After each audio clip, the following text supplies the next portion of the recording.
Hi, guys. My name's Connor. I'm a science fiction, political, and philosophy nerd, a Marine Corps and law enforcement veteran, and a never Trump Republican who likes commenting about alternative media, politics, and, of course, excellent movies. I'm joined by Dan Pace. Dan, can you tell the folks at home who you are? So I'm a retired special forces guy and a full-time author. I'm also aggressively ignorant on most internet political topics, but I do enjoy talking about nerd stuff with Connor. So yeah, innocent and proudly so. And we're going to try to keep him that way as maximally as possible. Now, we have been watching Aliens together, and this is Dan is also a sci-fi nerd alongside me. And so we watched some of the action scenes, the first contact scenes last episode. So now we're going to move into the automated sentry segment, which is effectively, just to summarize, in the original Aliens movie, Ripley's entire ship got murdered by an alien. And that was the tension, and it was just a straight horror movie. Then Aliens is an action movie where it's action horror. The Marines made First Contact. They've seen all of the jacked up stuff that xenomorphs do to human beings. They fell apart. 70% of their squad, 80% of their squad is wiped out. And now they're just trying to survive. So that's kind of where we're at. They're holed up and they're preparing a defensive position against the xenomorphs. It's just a precaution. There's a little bit of tension. Doesn't mean we're And sorry, there's Hudson, and then there's Hicks. Hicks is the corporal. Corporal Hicks. Yeah, Corporal Hicks, who wants to evacuate and nuke the site from orbit. Absolutely. Although I think he's just hitting on Ripley. He is. He's trying to get laid before he dies. Straight up. Cryotubes are pretty big.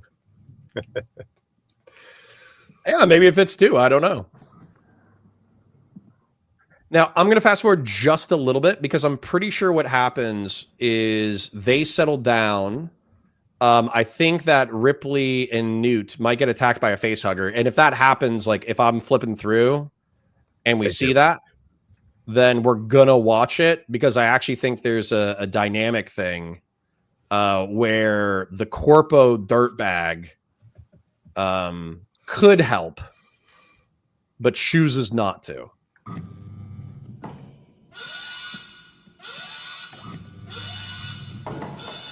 And then Randy asked an important question before we move on is, can I get a Dan book on my Kindle? Are your books available on Kindle? They are. Yeah. If you search for It Was What It Was on Amazon, it's like $3. It's not too bad. Cheaper than this movie. It was a blockbuster.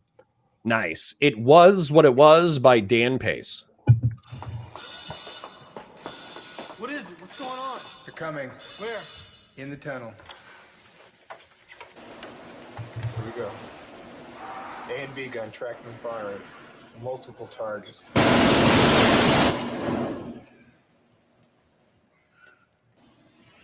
Those ammo counters go. B gun's down 50%. Man, it's a shooting gallery down there. 60 rounds left on B. 40. 20. 10. B gun's dry. 20 on A. 10. 5. That's it. Jesus. They're wall to wall in there. So it's weird, right? They don't seem particularly excited about that. Like, presumably they had this in some kind of avenue approach, right? It's guarding a corridor that they thought was accessible to aliens. Both guns are dry. Okay, are we going to go run and shoot the rest of them? I mean, presumably more aliens are coming. They don't seem I would be... Yeah, so maybe that's why they cut the scene, because it's such a cool concept, but it's like there and over so quickly. So they set up these automated machine guns that have like auto tracking. They start blasting dozens of aliens in this hallway. You know, we don't really get them on screen, but then effectively, like, they see it run dry in what, like 2 or 3 minutes? Like, I would be shitting my pants, because effectively that means that like the aliens fed dozens of their enemy, like dozens of their I forget what they call them, but like there's like lower forms of alien life. It's not pawns, but it's something similar to pawns. They basically just fed all their pawns to the machine guns, and they didn't care at all. Nope. All used up, all done. Also, it's weird. Yeah. They don't really look at the acid. Like, it seems like there would be acid just melting the entire corridor at that point, right? Like, shouldn't maybe half the building kind of fallen apart somewhere? Like, it just makes you wonder. Like, it feels like there's a few holes. Maybe that's why they cut it, though. I don't know. Well, I do credit with the aliens with having a decent climbing capacity. So I think even if the floor melted, they would still be able to climb across the walls and the ceilings. However, I do agree that alien acid blood is kind of like consequentially varied, where sometimes it's like the most important thing in the world that absolutely like wipes out, like a human being or whatever. And then sometimes, like for instance, during Alien Earth, I'll try not to spoil too much, but and this might actually be lore accurate, which makes it funny. There's a xenomorph corpse and they put it on like styrofoam. I'm just thinking to myself, it's like, because I was remembering Breaking Bad, there's like a certain kind of like plastic that doesn't melt to a certain kind of acid. That's when they're dissolving the corpse in the bathtub. And so I wonder if that's like one of the things where like, in order to move a xenomorph corpse, you actually have to get a specific kind of plastic. Like spray foam. You actually got to spray foam them into like a carbonite block, and then you can just Yeah. In order to move the acidic corpse. But yeah. So I want to see them realize how effed they are. Yeah, listen to that. Bishop here. I'm afraid I have some bad news. Well, that's the switch. It's very pretty, Bishop, but what are we looking for? That's it. Emergency venting. So I'm going to fast forward a little bit. Basically, what they figure out is that the nuclear reactor is venting. While they were in a gunfight, they actually did pierce like the cooling system. As a result, there is a nuclear meltdown that's imminent. So they really only have an hour or two to clear it. In order to call down effectively a drone aircraft to pick them up, the simulant, the replicant, the synthetic, who Ripley doesn't trust because he's a synthetic human being who in the previous movie tried to kill her. They send him to go set up the beacon to get the drone down so they can exfiltrate. And Ripley is initially like worried about it, but effectively like, what's the option? They can't send a human. It seems like the humans attract the xenomorphs. And then it also seems like effectively it's like, I don't know, like 1,000-yard low crawl through a pipe. And so as a result, like they need the stamina.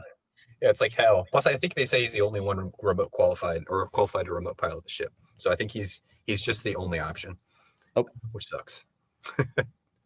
Sorry, I lost my visual for a moment. But we're just going to fast forward a little bit just to, I think I might even skip, unless you're like really passionate about it, I might skip the scene where Ripley is hanging out with Newt and a face hugger comes after them. All you really need to know is that they survive, but the Corpo screws them over and tries to get them eaten as like a biological experiment. He's the one that let it loose, right? He's the one that let the little bug loose. So he's massive douche. Obviously only cares about, exfiltrating with the biological samples, does not care about his peer humans, and realistically, if anything, he's trying to kill them so they don't nuke the site from orbit. That way he can get an even bigger bonus for recovering like additional biological samples. And again, I go back to the fact that this guy's got to have just the biggest stones in the entire universe, because he's willing to, he's risking death already. And he's like, let's go ahead and increase the chances I'm not going to survive for what a bonus. Like, shit, man, that dude's either got some serious debt back home. Maybe he's got student debt out the ass. Maybe in the far future, he's like, I did feel like it was like I didn't take it as a plot hole. Some people took it as a plot hole that he would be so willing to like risk death in order to get money. I took it as like an indictment of like corporatism or capitalism, that they will prioritize like profit and R&D over human lives. That's why I took it thematically anyways. They clearly selected for a very loyal member of the corporation. He should get massive brownie points for his loyalty to the cause, because man, dude's really on it.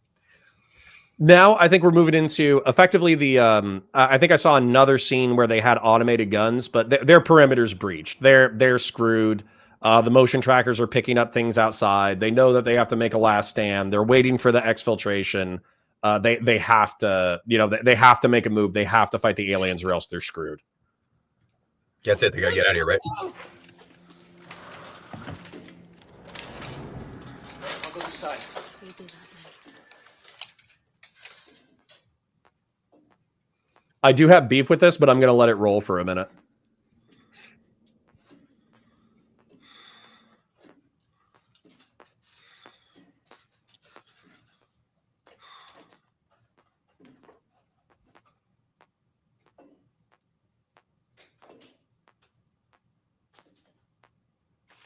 Anything? It's inside the complex. You're just reading me. No, it ain't you. They're inside the perimeter. They're in here. Hudson, stay cool. Vasquez?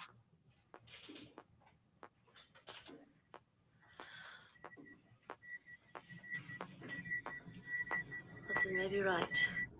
Get back, both of you. The signal's weird. Must be some interference or something.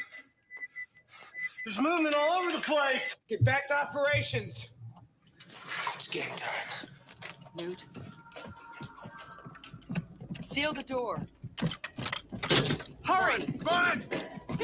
Come on, get back! Work fast.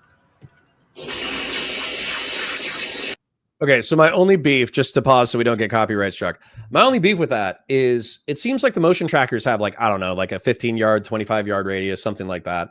And it seems like, what did they gain by leaving the position of safety or relative safety, right? Because they pushed two guys into, well, guy and a gal, into the corridor at effectively like a double L shape.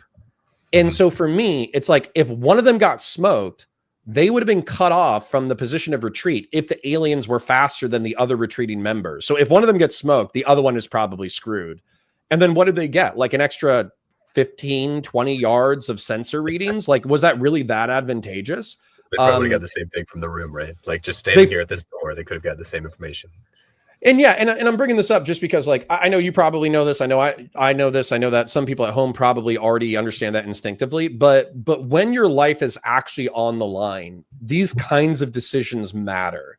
And so that's like when you're watching a horror movie and you see like, hey guys, let's split up. Like, even though there's like zombies all over the city, it's like, no, let's not. Like, let's get weapons. Let's move as a team so we have constant comms. Let's like agree on what our priority of mission is, and let's execute within a priority that makes sense. You know, like these decisions, these small decisions, they matter. So it's funny, right? But actually, their miscalculation here was way back when they got out of the little car. Like they should have just stayed outside. Like they feel more secure in the building. Like in theory, somehow it's more secure because they got rooms and walls and stuff. But really, all it did was block all their fields of fire. They tried to seal up all the little corridors. There's actually no ability to keep the zone. If they gone and sat on top of the damn car outside in the open, they would have had a much better shot of making it to the helicopter showed up, right? You know, I did not even think about that because I think instinctively, like even I subconsciously was like, get in cave, have wall block enemy. You know, like that's kind of like it was like Grug caveman thinking. But depending on how much ammo you have, depending on how much how much weapons you have, I mean, you know, they weren't able to call in an orbital bombardment, you know, that I know of, but maybe they have access to some orbital assets. Maybe being out in the open is advantageous. At least they have guns. I mean, shit, the guns shoot a lot further than the 5 meters from one side of the room to the other, right? So they could have shot true, and not just that, but like the range on the xenomorphs, they're incredibly quick creatures. So I do think that they would get bum rushed and ultimately killed out in the open. Sure. However, 90% of them are about to get smoked anyways. But the range of a xenomorph is only talon and tail distance. Absolutely. So yeah, so if you can push out a pulse rifle, presumably to 200 yards, that's 200 yards. You can kill a xenomorph at 200 yards. A xenomorph can't kill you until they're within like 2 or 3. Should have a better shot. But we all know the real reason. It's because it was kind of raining outside and nobody wants to go sit in the rain, right? Yeah. In the end, they're like, fuck that. They I'm were not going to go sit in the rain. Better to risk death than to go sit out there in the rain. Like, They were like, I'm not going to die wet. I'm not going to Just die like real miserable. soldiers. Oh, Absolutely, that's just like funny. real soldiers. I guarantee you, especially like in World War II, where people like, I would say the job wasn't as professionalized. I guarantee you there were people who were like, if I'm going to die, I'm going to die comfortable. And then they made like a horrible tactical decision, but they did just decide on comfort over efficacy. That's Absolutely. pretty funny. I think people still do it today, 100%. Nice. All right, it's about to get hairy, guys. So put on your seatbelts. Cover your eyes, Newt. Don't look at the light. Movement. Signal's clean. Range 20 meters. They found a way in. Something we missed. You didn't miss anything. 18. 17 meters. Something under the floor, not in the plans. I don't know. 15 meters. Ripley, Definitely inside the barricades. let's go. 13 meters. That's right outside the door. Hicks, Vasquez, get back! Man, this is a big fucking signal. How you doing, Vasquez? Talk to me. Almost there. That's it. 12 meters. She's not going to be able to see any xenomorphs after welding like that. 10. Then they're right on us. 9 meters. Remember, short, controlled bursts. 8 meters. I'm not gonna lie, this made me poop my pants a little bit. It's super tense. 6. It's super tense. That's inside the room. It's reading right, man. Look. Well, you're not reading it right. 5 meters, man. 4. What the hell?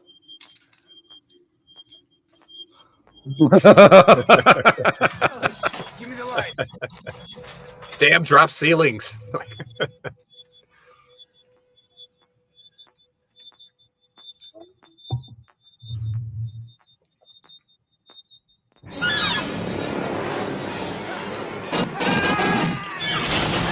There they go over there! Get him! Come on! Get him! Do something for us! I love it. Medical! Get to medical! Do it! No! That's it!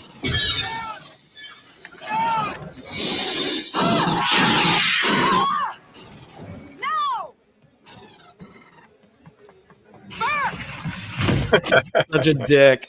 He's such a dick. All the way to the end.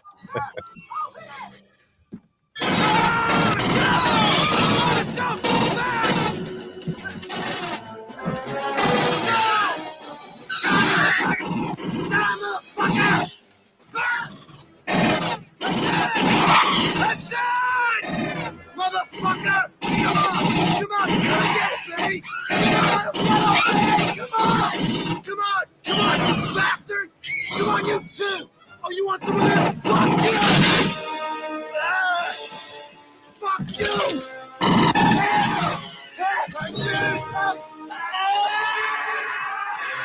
Sorry, Bill Paxton.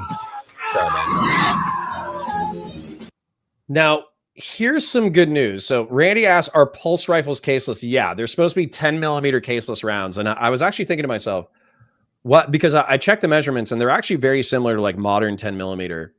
And caseless is obviously like, there's some advantages, which is effectively like you reduce the weight.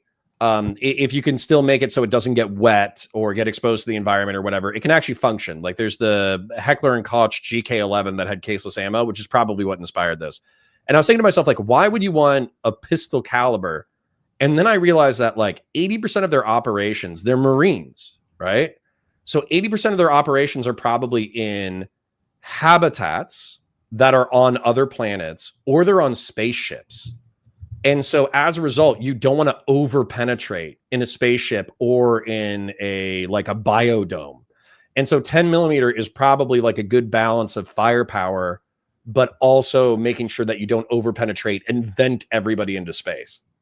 Yeah, I picture like the MP5, right? Like stuff you'd use like on a ship or something super constrained so that, like you said, you don't get over penetration, but you're also not worried about long range accuracy. So to your point earlier, maybe the damn things don't reach out at 200 yards. Maybe it's just as good to be in the building as otherwise as it would be in, because you can't shoot very far with them anyway. I mean, I can't hit shit with an MP5 past about 15 meters. So maybe it's the same. Well, I was going to say in the MP5 in 9mm, so 10mm is a shitload of powder, so it's actually a pretty like flat shooting pistol round. But with 9mm, there are people who can use pistol caliber carbines to push out to 100. Of course, like 200, the drop is like crazy. So like after you get past 100, like you actually have to dial it in super hard. And then what I was going to say too, there is good news here. Okay, the good news is that standard issue Marine pulse rifles are effective against xenomorphs. That's great news. Sure. Could you imagine if like your rounds were like bouncing off or whatever? Like you're totally screwed within the first 5 seconds, and humanity has to like totally reorient its military industrial complex into weapons that actually kill xenomorphs. Whereas the standard Marine loadout is, relatively speaking, like actually effective. I mean, they've wiped out half a dozen, maybe a dozen xenomorphs. That's actually impressive.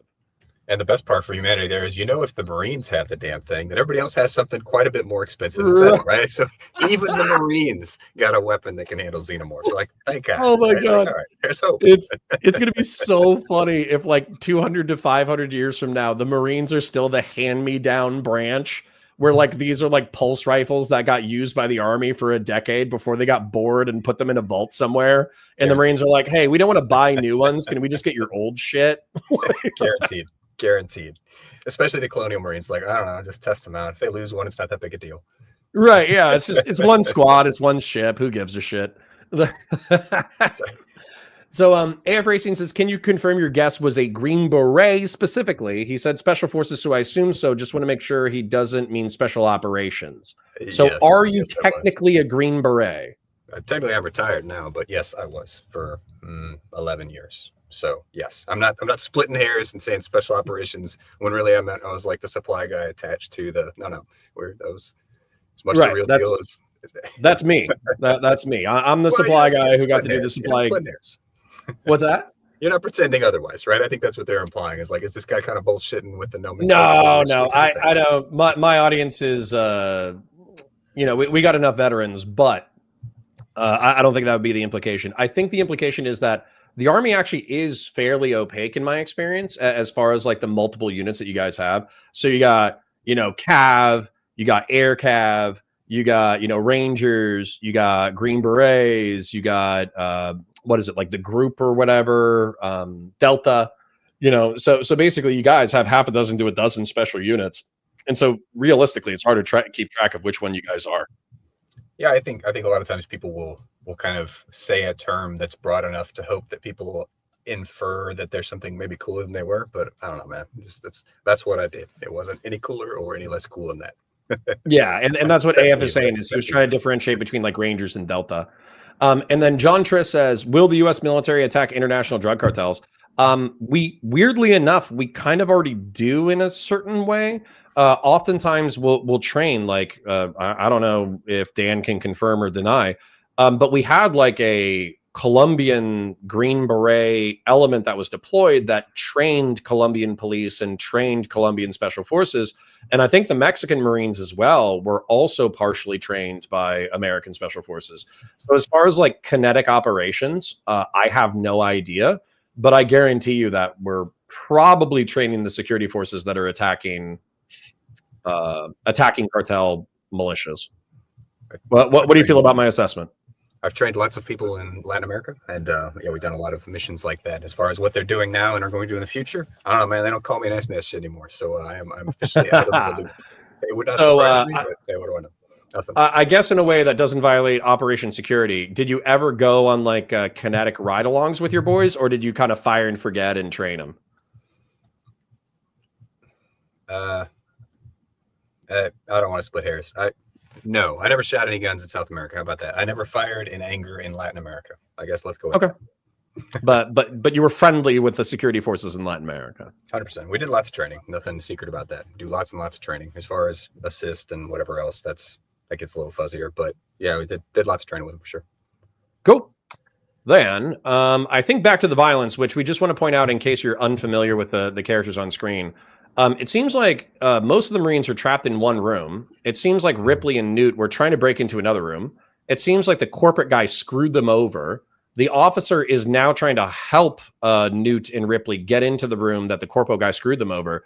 Now, realistically, like I understand like the fear and desire to retreat.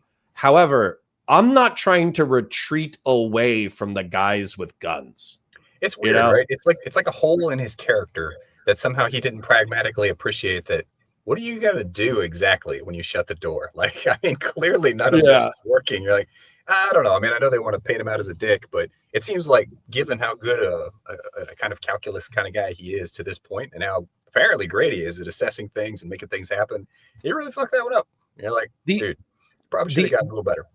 My malevolent read of him is that he's effectively like he's using them as a delaying tactic. He's trying to find a room that he can lock himself in until the synthetic can call in the strike or like the exfil, and then he's going to force the synthetic to help him exfil, and then he's hoping to be the lone survivor so they don't nuke the site. That's like my most malevolent thing, my most malevolent read. But I do think that to some degree it is stupid to separate yourself from the people with guns. It's weird. Yeah, I mean, it must be it. Maybe we take the calculated approach because he's shown no sign of cowardice so far. Like he's actually been like completely cold and calculating, almost like sociopathic. Yeah. Yes. And you're like, well, okay, maybe that was his next calculated risk. He just played it wrong. Yeah, which we'll see momentarily. Come on, let's go! It's locked!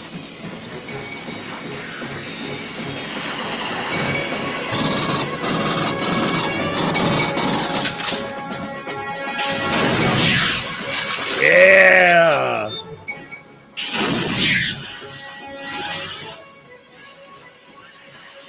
Let's go! Go! Move, Roman! Seal it! Damn you, open this door!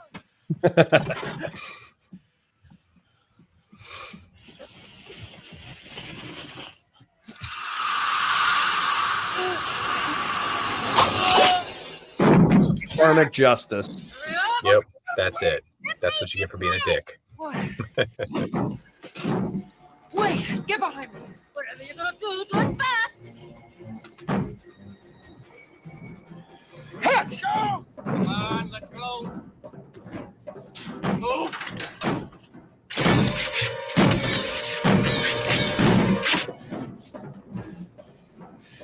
Which way is it to the landing field from here? This way. Can I just say, I appreciate Ripley having an unarmed civilian who is giving them an out. And then she's like, no, get behind me because I have the gun.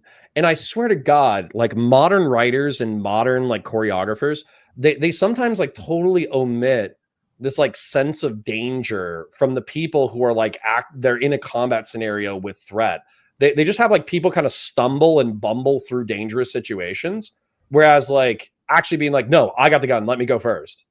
Like that's, infinitely more logical. That's kind of weird. And I feel that cinematically really only keeps the gun because she's going to need it later. But like, wouldn't she hand it to the Marine? Like you would imagine like the Marine that doesn't have a gun. You're like, yeah, why don't you take this person who is presumably better trained at shooting things than me? But although the officer does have his sidearm though, he has like an HK. I want to say it's like a VP9 pistol or something like that. It's a polymer pistol from the 1980s, and so the lieutenant does have a pistol. And I think that's more like a class thing than a tactical thing, right? Like ideally, we want to get him a pulse rifle too. And then Hicks, I think Hicks and Vasquez are the only ones that are left from the Marines. And they're, of course, like running and gunning. I do have to say, I do love the idea of a 12 gauge pump action grenade launcher. I think that's sick. Yeah, I agree.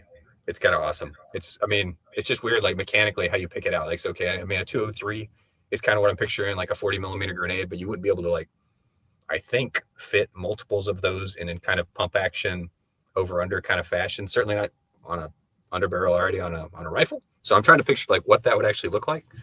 So the number one, there's something called the China Lake grenade launcher from the 1970s. So this was actually in Vietnam. And effectively, they took a what was the standalone? The M79. They took the M79 and they made it pump action. Now, apparently, it had horrible feeding issues, but it is still so cool that, like, you know, I'll give it forgiveness for rule of cool. The new one is the 6-chamber grenade launcher. I already Googled it. Look, it's like the MLGS system or whatever, or the M32. There you go. This is the one that I've actually seen used in the field repeatedly. It's effectively a 6-barrel revolver 40 millimeter grenade launcher. And then the new one that is awesome that I can't wait is the Beret 30 millimeter grenade launcher. This is very new. They copied it's basically a bolter, but they copied the Chinese sniper grenade launcher system. And so they made a 30 millimeter grenade launcher that's semi-automatic and magazine fed. It's awesome. That is awesome. That's pretty cool. I don't know. I mean, again, we use what we know, right? The 203 was always my my gun of choice, but the idea of the magazine fed grenade launcher is kind of cool. If nothing else, then it just looks awesome. I am praying that you know, I make a substantive amount of money off of YouTube, and that they make a civilian version of the Beret, because I would buy this, and I swear to God, I would fire 30 millimeter slugs. Like I wouldn't even just because, like, inert rounds. Just because. Yeah. Why not? Because like, how pissed would you be? Like, obviously, getting cut in half by 12 gauge is bad enough. Imagine getting cut in half by something that's 33% larger. You know, that's just bananas. I mean, what's the muzzle velocity on one of those? Like, I mean, 40 mil is usually so slow you could see it. I mean, is 30 similar? Right. Does it shoot faster? Like, what's the? No idea, but definitely something that I'll probably research later. But it is sick. It is awesome. Now, they do make flares. They do make the Frag 12 round, which is effectively a 12 gauge grenade.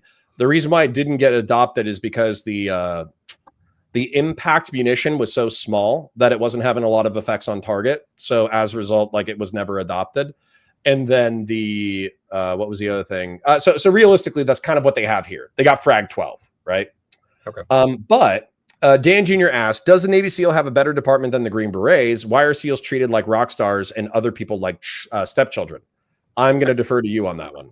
I think 2 reasons. I think one, the forces are very different. They sometimes get lumped together and seem kind of similar, but they're really not, in terms of like who they pick, what their mission is, and how it works. But in general, the Navy SEALs have a lot more money per dude. And that's just the cold, hard truth. Like, if you're in the Navy where you've got a $1 trillion aircraft carrier, right? And then you've got a squad of 8 people, the amount of money it takes to give them the most Gucci shit in the entire universe is basically negligible, right? It's budget dust for the Navy in a way that for the Army, which is very much a people-heavy organization, to outfit all of the people with a piece of gear, even in the special operations side, be like, nah, man, we can't afford that. So we, I would say in general, get rung down in terms of sexiness of equipment and training.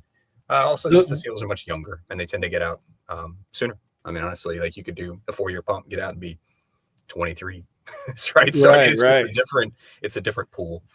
But the one thing that I'll say though, as well though, is that there is like a competing hierarchy when it comes to Gucci gear. So obviously everybody wants to be wearing like quad nods, kicking down Osama bin Laden's door. You know, they got the HK 416 with the silencer and the scope and the IR lasers and all that kind of stuff. 10-inch upper, gotta have a 10-inch upper. Yeah. Like right. So you can make it look really Gucci.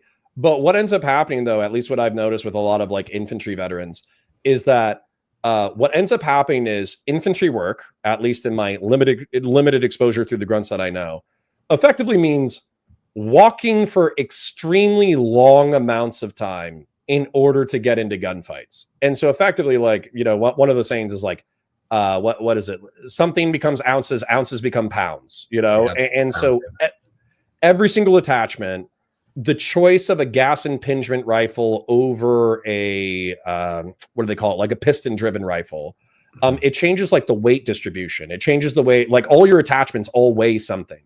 And so as a result, some of the most Gucci decked out guys, if they're doing a 20-minute raid, they're ecstatic. If they're doing like a 8-hour patrol, they want to kill themselves. Yeah, that is true. The gear you use for a land on the X raid and the gear you use for like a 5K offset are different. It's real old walking around in that shit. Actually, even the uniforms are different. It's funny, but like assaulter uniforms are are totally different in terms of like restriction and kind of where they bunch up and where they don't, and they're a lot different than something you'd want to walk around in. But it's just, yeah, I mean, I think the further up the ladder you move, the cooler options you have available to choose from when you're kind of customizing your layout. And then the further down you move, the more you just deal with what the hell you got. You're like, all right, this is what I'm going with because it's all I got. And so, yeah. Well, Chart says one thing that's always bothered me as an Alien fan is that it's physically impossible to fit 99 10mm rounds. Yeah, a lot of sci-fi, you just kind of have to wave your hands and head cannon it. But yeah, but I appreciate that detail as well. And then, geez. All right, then let's go.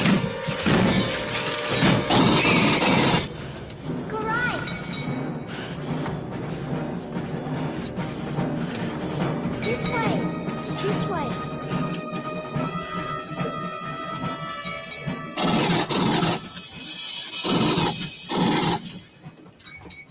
Which way? Straight ahead and left. Fisher, do you read me? Come in, over. The ship is on its way. ETA, 16 minutes. That's way too long. You know, one thing that works great in the future, comms are so much better in the future than they are in the real world. Like, they work great in this movie. Nobody ever really has fucked up comms, except that like one scene with a poem way back at the beginning. Everybody, no matter where they are. Yeah, let me let's let some people get blasted away real quick. But I want to put a pin in that because I actually want to ask you about that. That's interesting.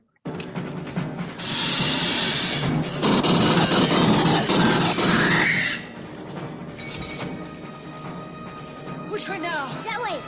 No, wait, this way. You sure? Vasquez, move! Right up here. It's just up here. We're almost there. Stu, wait! No! All right, I'm gonna pause it. But effectively, what's going on right now is because we're at the peak of the action scenes, YouTube is blacking out the screen while we're watching the stuff, and so effectively, like people might not even be able to hear us right now because we're talking. But we're going to talk anyways because we'll cut it into a pre-recorded video and then we'll copyright challenge it. But effectively, one of the things that you said is like everybody has perfect comms. That's actually really interesting to me because with law enforcement, we had secured radios that allowed us to kind of like I could talk anywhere in the city. Like it was push to talk. I could hit it. The city was, I don't know how many miles wide, but it was probably at least 20 to 40 square miles. Did it run off the cell service, or was it radio? Truth be told, I genuinely don't know. I don't know.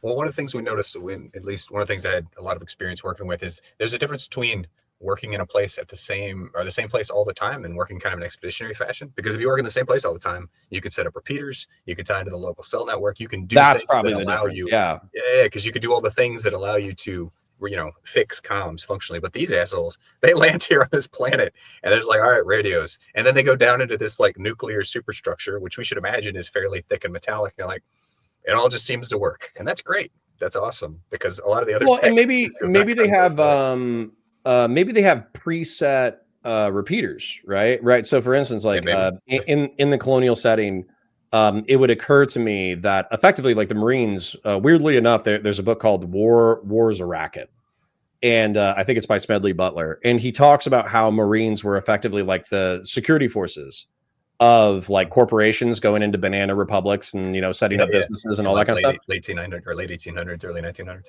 Yeah. And so I kind of wonder if it's similar with the Marines, where with the Marines they're effectively like since they're corporate security, they might be involved in the they might be like integrated into the corporate comm structure. Yeah, maybe. And the ship, right, could have some kind of satellite repeater on it, but usually satellite shit doesn't work in a building. So I'm marveling at how well that tech works. Because a lot of other stuff, you're like, the tech doesn't really seem to work any better than now, but their comm sure as hell does. Even with those crappy little one-ear headsets, they seem to hear crystal clear. So good on them, Space Marines. I do like another quick note though, as a Marine who's had to do like weird physical exercises for an hour at a time. I don't know if the cramped shuffle where you're bent over, at your hips and you're running backwards while shooting. I don't know if she actually like prepared for that. If they're like, hey, for the next, 2 hours of PT, we're going to put you in a 4-foot tall tunnel and make you run backwards and forwards. And by the way, Marines made us do that kind of stupid shit all the time. Like we had to crawl through tunnels and retention ditches and go for humps in the middle of the woods with like roots sticking out everywhere. We had to crawl through mud. We had to crawl through this. We had to crawl through that. And effectively, like the whole goal of it was to make us as physically uncomfortable as possible, but to just get used to the job demanding physical discomfort at weird angles and to operate that way without complaint for hours upon hours upon hours on end. And so as a result of that mentality, you definitely still complain, but that the job has to get done no matter what. 100%. And thank God Drake got killed instead of Vasquez. We should assume, I don't know how to tell actress, but she's probably like 5'3", right? She's probably short as hell. But Drake was like 6'2". And so if he was in the scene, it would be way more combat effective. Dude, his lower back would have been killing him while he's sprinting backwards in a 4-foot tunnel. Absolutely. Die by alien vomit acid. Yeah. Yeah. All right, now, chat. I understand that we're back right now, and my apologies. I parasocially love each and every one of you for hanging out today. I know it's been kind of a weird day. However, Dan and I need to get through this as if we are still reacting, and we're going to cut this up into a pre-recorded VOD, and we're going to put this on a different channel called Valor Reacts. So even if you guys get blacked out as soon as we start playing the movie, we're still going to watch everybody get smoked and yap about it. Because why not? So one meta question before you go on. Did the aliens leave Newt alive all this time as like a lure? Is she like the little light on the anglerfish? Did they not kill her on purpose so that more people would come? Because I feel like they might have bugged out earlier if they hadn't found a survivor. It's interesting that you bring that up specifically. And again, I'm not trying to spoil her because I don't know if Doobie's still here. He hasn't seen the new show yet. But there's actually, in the new show, there's a scene where, you know how the civilians get wrapped up in like biomechanical goo and stuck to the walls? Yep. Effectively, a xenomorph, there's a perfect opportunity to kill a character in the show. And instead, the xenomorph effectively like grabs him and runs away with him or whatever. And basically covers him in the bio goo. And it didn't seem like the alien was truly nesting. It seemed like the alien was instead setting a lure. And I think they said as much in the TV show. So, of course, it could be like a post hoc analysis or whatever. But it seems like they're intelligent enough to do that. Interesting. I'm sure that varies movie to movie and director to director. But yeah, it's I don't know. I always wondered that about Newt. Well, and ultimately xenomorphs, effectively what's interesting about the new show, too, is they show the parasite. They actually vivisect a face hugger and they cut it apart. And they show that there's basically like a separate biological organism, almost like a sperm or something, that is, about the size of a tadpole that seems to, consume biological matter. And so what's interesting about that, too, is that it seems like it's a bioweapon. That's what it is. It's a bioweapon designed to infiltrate and convert indigenous biomass into a weapon that then propagates and wipes out everything on the planet. And that's what a xenomorph effectively is. Interesting. Built by who? Yeah. Is that revealed? Is that one of the later movies? Did they say who built it or why? Yeah, the engineers. So the engineers are the ones from Prometheus and from like the weird naked dude at the beginning. Alien Covenant. Gotcha. Yep. That makes sense. And so effectively they were like bioengineering masters. And so they like to plant life all over. They like to terraform and plant life all over the galaxy. But the xenomorphs are effectively like a revenant plague.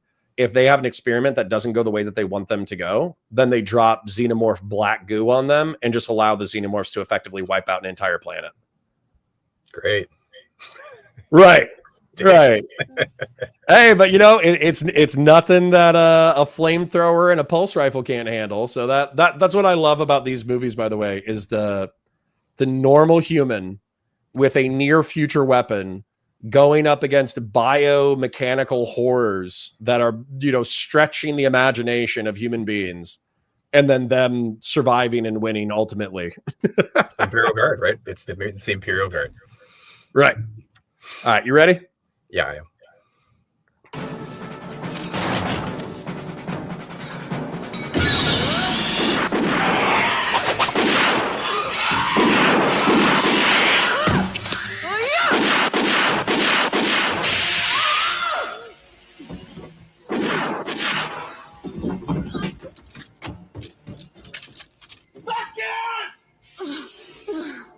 Go!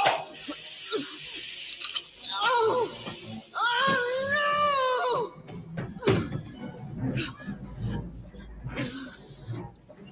Go, Lieutenant. I know. He actually redeems himself too. Not a dick after all. Kind of a dick. Yeah.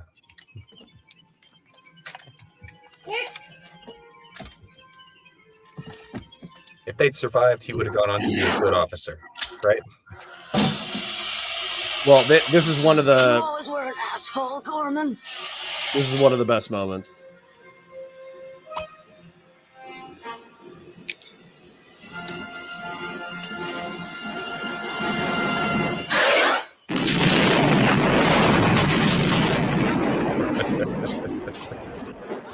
So much cooler than all the other grenades. Oh my God. Let's get her! Hurry! That's another thing. I would poop my pants over, dude. If I'm hanging out, if I'm an 8-year-old kid and I'm hanging out with a Marine and a woman who's caring for me, we almost get killed half a dozen times.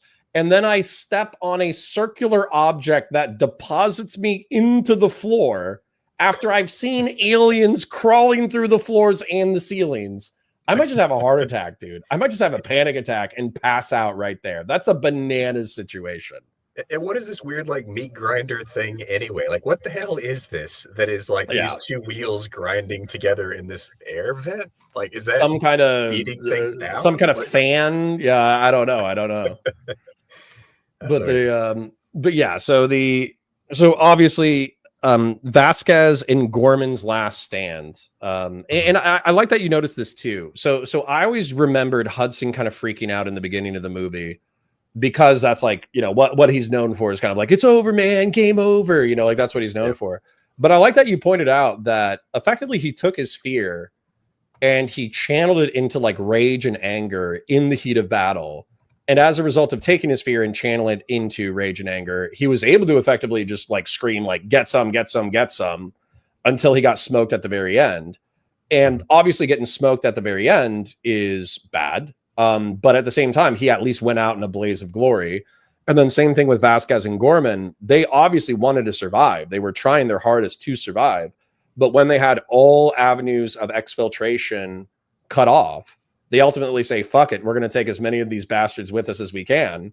And they blast them with pistols, but then they ultimately go out with a grenade. And I think there's something like noble and heroic about that, about like facing imminent horrible death and choosing to like stare it down in the face and take your enemy with you. I don't know. How you vibing with the fear to rage pipeline and the noble death last stand? So I love it, right? I think one of the reasons this movie is so memorable is the characters. And one of the reasons that's memorable is because they've all got their little arc, right? You take the initial guy or gal and their response and like, okay, how did I handle it in the beginning? You put them through this kind of meat grinder and then you have them come out the other side and you think, okay, the shitty lieutenant came out to be a pretty decent dude. The panicky guy turns out to be a little bit of a hero. You know, the girl's pretty cool and collected all the way through, but she, you know, comports herself about like you'd expect. And to me, that's like a realistic look at a lot of squads in combat. Like you put guys in, they have this initial experience, they have whatever they have with a firefight or this or that and the other. They respond the way they respond. But then over, you know, the course of a deployment or 3 or 4 more of those the sorts of things, a lot of people come out the other end very positively after they have a chance, even at the beginning, to kind of maybe have like a rocky first go. And so I love that about this movie. And you see that development, and even with relatively little screen time, they managed to kind of take you through that whole path. And it's cool. It's a really cool part of the show. Yeah, that's actually that's a fairly interesting observation, and I think that's one of the things that kind of mess with my mind a little bit in security service, because in the Marines I didn't really have like a moment of truth, I suppose, and so I was always like pursuing that moment of truth, and then when I got to law enforcement, I had my moment of truth, and I actually responded like perfectly, like my training just kicked in, I did exactly what I was supposed to do, like I didn't flinch, I did what I needed to do. And that was awesome, and it was like a huge ego boost, and I carried that going forward. But then I just had a couple of things, kind of mess with me, I guess. And I thought that I lost my mojo, and then I got my mojo back after that. And so it was kind of one of those things where it's like, I think that over the course of a career, you have to expect to lose your mojo and get it back. But like you said, it's kind of like an average of all of your sorties. Once you start seeing like, okay, I perform poorly there, I perform poorly there, I perform poorly there, I perform poorly there, maybe at that point it's time to say like, maybe this just isn't for me anymore. And even if I have like a whole bunch of heroic, awesome moments, I'm becoming a liability to the team. So I need to call it quits before it gets worse. Yeah, for sure. I mean, people definitely break sometimes, but a lot of the people are hardened, right? It's the old like stick the sword in the water after you forge it, and a lot of people they'll kind of forge, they'll become better than they were. It'll kind of harden them and turn them into something really awesome, and then other people just kind of crack. And you know what? No harm, no foul. It's a lot to put somebody through, and if in my experience, at least, as long as people kind of recognize that it's not really that much chastisement of it. There is earlier, like those first couple of moments, people are usually pretty critical, but as guys mature, you see a guy fall apart, most people just want him to get his help and kind of get him squared away because they know he went through a lot, and some people just can't handle it anymore. And that's, to me, that's just part of the experience, but it's also a really enjoyable part of the story and why you see it. But how many people that was an archetype? Yeah, that was an archetype in both the Pacific and in Band of Brothers, right? Mm-hmm. So they had the I forget the guy's name, but he's a very good villain actor. He's played a lot of good villains in a lot of good movies. David Schwimmer. And he's effectively like a lieutenant. Sorry, did you say his name? David Schwimmer. Totally mean Captain Sobel. I'm kidding. Oh, well, Captain Sobel, but he never deployed in combat though, and also they kind of portrayed him as a mess up during during the training exercises. There's another character. He has white hair, and he's like a lieutenant, and he actually does like a really good job throughout, like I don't know, like the first like half dozen episodes. But I think they get to the Bulge. It's the Battle of the Bulge. And they're taking artillery day in and day out, and they keep losing people to like wounding and stuff. And I think they go out on a patrol, and they basically walk into an MG-42, like hornet's nest, and a bunch of dudes get cut down. And I think after seeing a bunch of people get cut down by machine gun fire, people who he thought of were friends, as friends, and then also somebody died as an accident where they put like a Luger pistol in their pants and they accidentally shot their leg and died as a result. And then also the constant artillery bombardment, that dude just snapped. And I think he was eventually evacuated from the field and medically separated from service. But I don't think like in the TV show, I think as a civilian, you can kind of look at that and like feel, I don't know, like pity or remorse or be like, oh, why couldn't he get it together? That kind of thing. Judgment, right? Even judgment. Yeah. Yeah, like super judgment. But I think like at least my experience in the security services, it's like it's such a psychologically caustic environment that when you do it for so long, if you snap and can't recover, there's actually not that much hatred in it. No, I think certainly over the medium term, right? I think sometimes people get pretty judgy in the moment when they're also having that sort of super hellish moment of like, we're in artillery bombardment in the snow in the Ardennes, like what the hell, man. And so people might get kind of pissy about it then, but I think with perspective and a little bit of time, most people look back and be like, hey man, guy did the best he could. Nobody would expect. It was kind of an unreasonable situation. And in my experience, people are not usually too down on those people unless they start getting super tough guy about it. Like, cause you will see people that come back afterward and like, oh yeah, I was the toughest guy that ever lived. Like, then people will start calling you on it. But yeah, because you snapped and you had to go for some treatment. There was and that in the Pacific too. I think they had like a master gunnery sergeant or a sergeant major, I forget. But effectively, he was like a banana war veteran. Like he had been serving since the 20s and like served in the Boxer Rebellion and all that kind of stuff. So he thought he was hard shit because he went to China and shot a bunch of Boxer rebels. He thought he was hard shit because he was in the Philippines, shooting Moros. And then he got into World War II And it was such an industrial slaughter that like effectively he did really well for a while. But then his lieutenant, kind of like his almost like his surrogate kid or like his surrogate nephew, got smoked.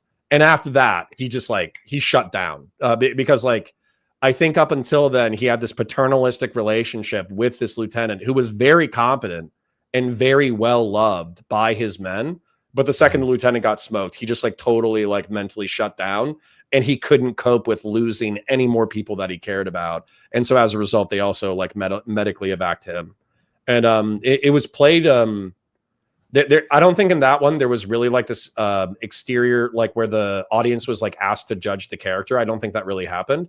I think there was just like sorrow because not only did they lose their paternal figure in the lieutenant, they lost their almost grandpa figure in the master guns or the sergeant major. And so they're like, if this war can break a man like this, what chance do I have? Yeah, sure. I mean, the Pacific, I think the Pacific sometimes gets criticism for not being kind of as chronological or not as narrative as Band of Brothers. Like it's a little harder to follow because it hops around a little bit and the characters are a little more like scene to scene, they change. But one of the things they do really well with it is showing exactly what you're talking about. Like these little slices of, you know, nothing about the person, you see the character move, and then this, and then it's awesome. I think it's a really good look at those kind of profiles of the different scenarios in which people found themselves. And yeah, I mean, you're right, man. Everybody has their limit. And once you hit that limit, you're done. That's it. Well, and just to shout it out, hopefully we're a little bit back so you guys can hear what we're talking about. But just to shout it out before, we get blacked out again. Band of Brothers is obviously like one of the crowning achievements of HBO when it comes to like war film history. And then also the Pacific, I think in some ways is superior, but it obviously tracks Marines in the Pacific campaign, so I'm going to be biased.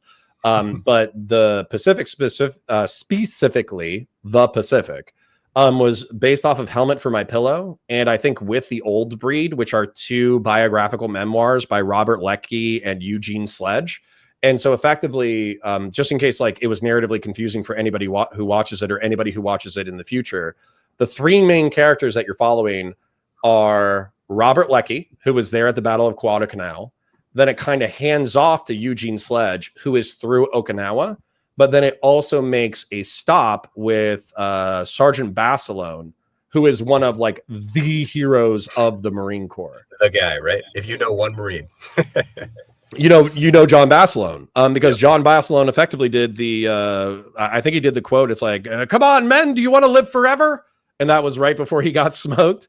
And also, I think in Guadalcanal, he was famous for effectively like taking a superheated machine gun and moving it from position to position, burning his forearms and arms, moving the machine gun, but just like wiping out almost an entire Japanese company by himself because everybody else around him was like wounded or dead.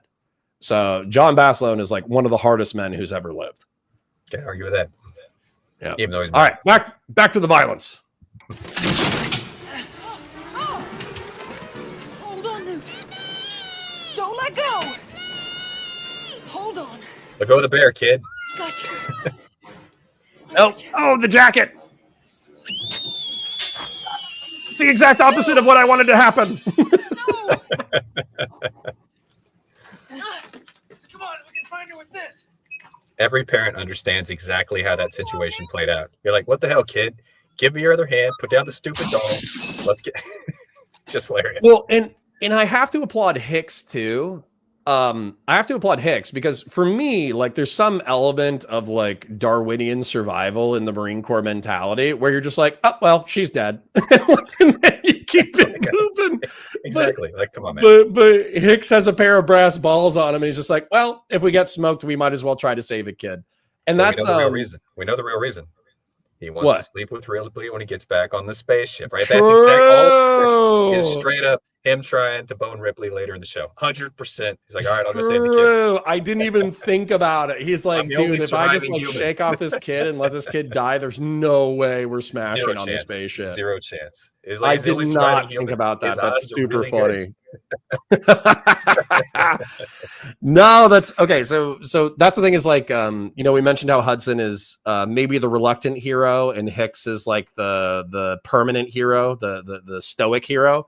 That's actually super funny to me because again, maybe Marines are particularly sociopathic or trained to be particularly sociopathic, but like there's so much fucked up shit in war, especially when it comes to like civilians getting smoked or whatever, that you kind of gotta, I don't know, you have to have like a really blasé attitude when it comes to like civilian casualties.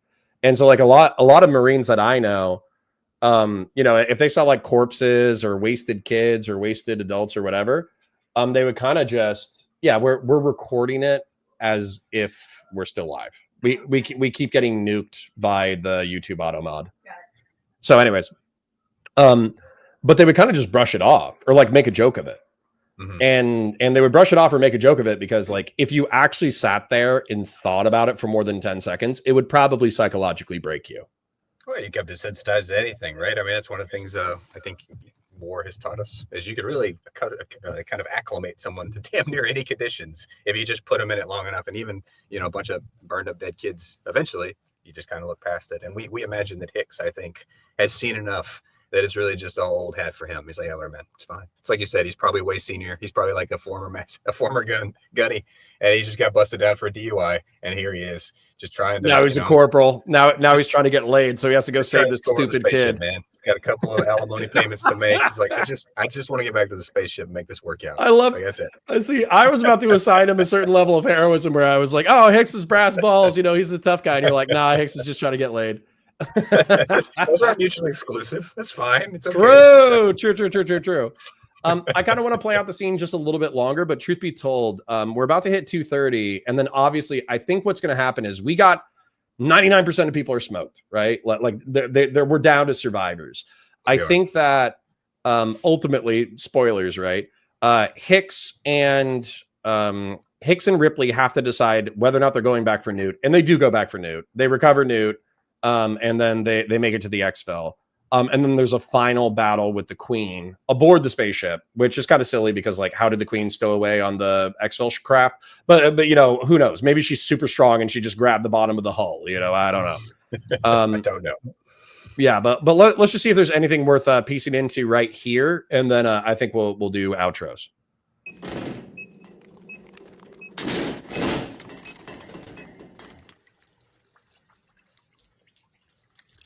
I kind of already remember. I think like a xenomorph confronts her and kidnaps her, and then they have to decide whether or not they're going to go back for her, and ultimately Ripley, and I think Hicks to a degree as well. I think they both decide. Hicks gets what's that? Hicks gets knocked out, laid up, injured by something. They have to medevac him. Functionally, he's out of the scene. It's just Ripley and the Queen right at the end. Oh, that was it. And then that's where she like takes a pulse rifle and duct tapes it to a flamer and stuff. Exactly. And then she's going in to confront the Queen. Yeah, maybe we'll have to cover that next, along with the Queen battle in the spaceship at the end. But all in all, just kind of in summary, if I had to give it to like what were my takeaways from today, it would be like Hudson, the reluctant hero, doing what needed to be done. Vasquez and Gorman, despite maybe having objectionable issues, they actually did end up kind of dying like a hero's death. Hicks is kind of like the permanent stoic hero and acts appropriately, but maybe he just wants to get laid. Ripley is pretty smart in clearing rooms. And then the only good news from, I don't know if this is like LV-426 or something. I forget the name of the planet. But the good news is that colonial marine weapons are effective against xenomorphs, because Yautja, predators actually view xenomorphs as like the peak hunting creature. Like if you can kill a xenomorph, then you can kill, some of the toughest animals on the planet. And the average colonial marine with a pulse rifle and 20 yards of distance can smoke a xenomorph. That's of xenomorphs. But the xenomorphs run off the ninja principle in movies, right? If there's a movie with one ninja, the ninja is the biggest badass in the universe. He'll kill everybody. They're awesome. But if there's like 30 ninjas in the movie, what the fuck are they good for? Nothing. They're like fodder, right? They get their ass kicked by it. They just line up in a stack and get smoked. No, it's totally true. It's totally true. And I think that's the ninja principle is an excellent principle to keep in mind. The other thing that kind of goes alongside that is that in the video game universe, so I haven't played Colonial Marine, but I love the trailers. I thought the trailers were amazing. And I think there's actually a hierarchy where there's the Queen, but then there's Praetorians. And those are like effectively like badass ninja murder machines. And then I forget what they're called. They could be thralls, they could be pawns, they could be slaves. I forget what they're called. But effectively, like there is like a dreg, like a lower level of xenomorph that effectively is like a worker bee, like in an ant colony, or it's a servant ant or it's a worker bee. And I think it's interesting that they follow insectoid hierarchy. Kind of interesting. No, I don't know anything about the backstory of them. They're pretty cool though. They're good bad guys. Yeah. Well, I think we're hitting 2:30, which is 5 hours for me. And truth be told, I'm a little bit exhausted from the drama today, so I think I'm going to wrap there, and then we'll just wrap up Aliens next week. But presuming that somebody is watching us for the very first time, who are you? What are you about? What are you passionate about? And what do you want people to check out? So, Dan Pace. I'm a retired SF guy. I write most full-time now. My books are available on Amazon. I did one on ethics, and I did one on my time in Iraq, just called It Was What It Was. So if you want to check it out, check it out. Otherwise, you'll see me on here yapping about movies with Connor, just because I enjoy it, man. I enjoy nerdery and all aspects of it. And this is a good kind of release for the week. So I appreciate you letting me come on here and do this. Of course. And we'll try to keep your soul pure. We'll try to keep you away from the schizo internet politics as maximally as possible. Now, it might rub off on you a little bit through osmosis, but we'll try. I got to keep that cortisol level down, man. Got too much cortisol in the old system after all those years. So I got my silver hair. That's why I look older than you. I think it's because you don't shave. If I had a beard, it would be quite gray. But yeah. True. I do have a baby face, but it was awesome hanging out again. I'm looking forward to next week. I hope you have a beautiful day. And then chat, I don't know if we're back. I think we might still be struck, but that's okay. I'll check in with chat for 30 seconds, and then we'll call it a day. So thank you, Dan. Been a pleasure, man. I'll see you around.